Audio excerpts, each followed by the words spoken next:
미국의 독립선언은 세계사에서 매우 특별한 역사적 사건입니다. 왜냐하면 현대 민주주의의 원칙을 국가 체제 안에서 실현하고 그것을 검증하며 지속해 나가는 중요한 출발점이 되었기 때문입니다. 특히 미국의 독립선언문은 이후 많은 나라의 민주화 운동과 시민권 운동에 큰 영향을 주었습니다.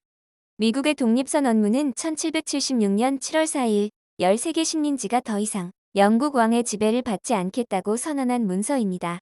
하지만 독립선언이 곧 독립전쟁의 시작은 아니었습니다.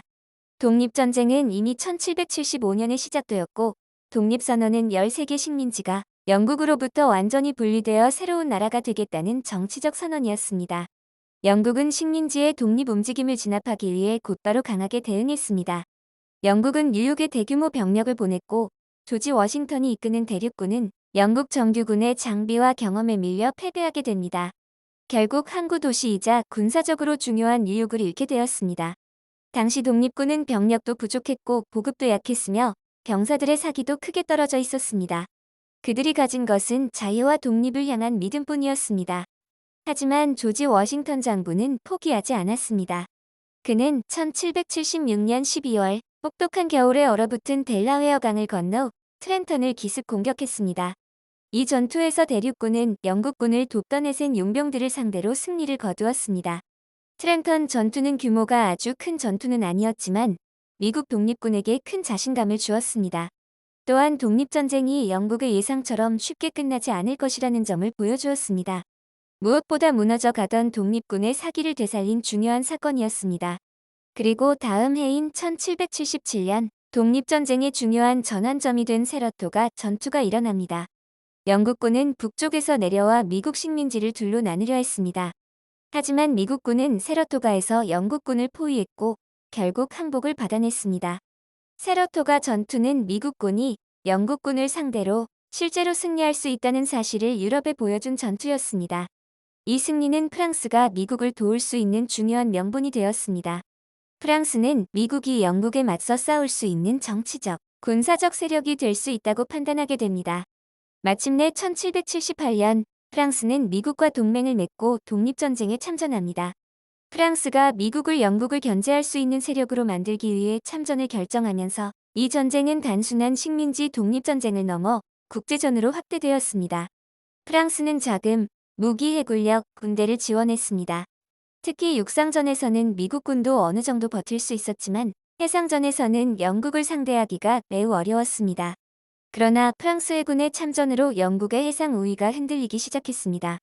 한편 1777년 겨울부터 1778년까지 워싱턴이 이끄는 대륙군은 벨리포지에서 혹독한 겨울을 보내게 됩니다. 식량은 부족했고 옷과 신발도 충분하지 않았습니다. 병사들은 추위와 질병으로 큰 고통을 겪었습니다. 하지만 벨리포지는 단순히 고난의 장소만은 아니었습니다. 그곳에서 대륙군은 체계적인 훈련을 받았고 점점 더 조직적인 군대로 변해갔습니다. 벨리포지는 미국군이 진정한 한 나라의 군대로 성장해간 상징적인 장소가 되었습니다. 1780년이 되자 영국은 북부에서 승리하기 어렵다고 판단하고 전쟁의 중심을 남부로 옮깁니다. 영국은 남부에 영국 왕실을 지지하는 왕당파가 많다고 생각했습니다. 그래서 전쟁은 조지아, 사우스캐롤라이나, 버지니아 지역으로 번져갔습니다. 처음에는 영국군이 남부에서 여러 차례 승리를 거두었습니다. 하지만 시간이 지나면서 미국군과 민병대의 저항은 더욱 강해졌습니다. 영국군은 넓은 지역을 장악하는 데 어려움을 겪었고 보급 문제도 점점 심각해졌습니다. 마침내 1781년 요크타운 전투에서 독립전쟁의 결정적인 장면이 펼쳐집니다. 영국의 코널리스 장군이 주둔하고 있던 요크타운을 워싱턴 장군이 이끄는 미군과 프랑스군이 포위했습니다. 동시에 프랑스 해군은 바다를 봉쇄하여 영국군의 퇴로와 보급로를 막았으니 이 작전은 성공했습니다. 결국 영국군은 항복했고 요크타운 전투는 미국 독립전쟁의 결정적인 마지막 전투가 되었습니다. 물론 요크타운 전투에서 미군과 프랑스군이 승리했다고 해서 전쟁이 곧바로 공식적으로 끝난 것은 아니었습니다. 하지만 영국은 더 이상 전쟁을 계속해도 승리하기 어렵다고 판단했습니다. 결국 1783년 영국과 미국은 파리 조약을 맺게 됩니다. 이 조약을 통해 영국은 미국의 독립을 공식적으로 인정했습니다. 우리는 미국이 혼자 힘으로 독립한 것이 아니라는 사실을 기억해야 합니다. 프랑스의 군사적 재정적 지원, 수많은 민병대와 대륙군의 희생, 그리고 자유와 독립을 향한 식민지 주민들의 의지가 함께 미국의 독립을 이끌었습니다.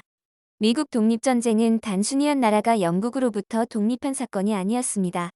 그것은 자유, 권리, 대표 정부의 원칙이 실제 국가 체제로 이어질 수 있다는 가능성을 보여준 역사적 사건이었습니다. 물론 당시 미국 민주주의에는 분명한 한계도 있었습니다. 노예제는 여전히 존재했고 여성과 원주민, 흑인들은 평등한 권리를 누리지 못했습니다. 그러나 독립선언문이 제시한 모든 인간은 평등하다는 이상은 이후 여러 나라의 민주화 운동과 시민권 운동에 큰 영향을 주었습니다. 다음에는 미국 독립선언이 어떤 정치적 원칙을 담고 있었는지, 그리고 미국이 독립 이후 국가 차원에서 어떤 민주주의 정부 시스템을 만들어갔는지 살펴보겠습니다. 특히 헌법, 권력 분립, 연방제, 대표제 민주주의가 어떻게 구성되었는지를 중심으로 알아보겠습니다.